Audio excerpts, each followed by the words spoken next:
लाख शुक्र मनाया। हमारे बच्चे भी इधर हैं, हम भी दोनों जी बैठे हैं। वो मेरा आदमी बैठा है रास्ते में साइकिल पे, इधर मैं बैठी हूँ। अल्लाह का शुक्र है, उन्हें नौकरी दी है, दौलत देते हैं, खाने को देते हैं, कपड़ा देते हैं, लीड़ा देते हैं, जो मांगती है दुनिया वो देते हैं।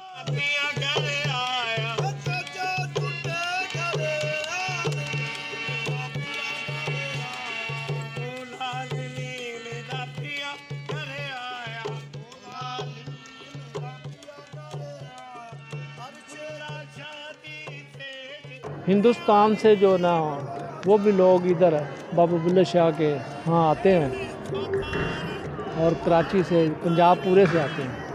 हाँ।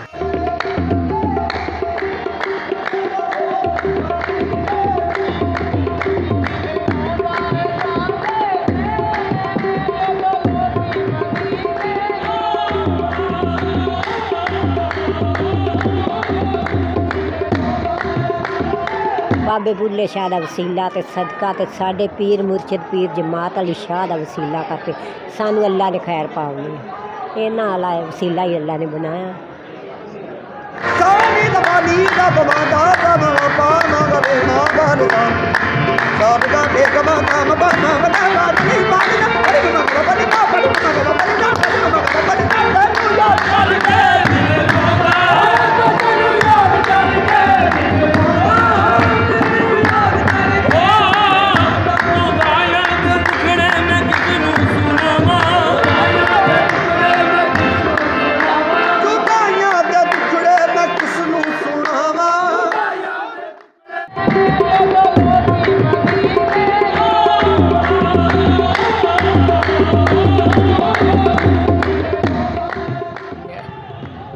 सानू जी मल मुछ दाढ़ी कौन आई, अस इधर सिंध कने आई छोटे होंदियां नाल शुरू औलाद ने उठो बाबा बेटा अस उनके नाल कट्ठे बनते इसे वन के थले। जब दिल करता हुक्म होता अल्लाह का तब सलाम करने आ जाते हैं उनके कदमों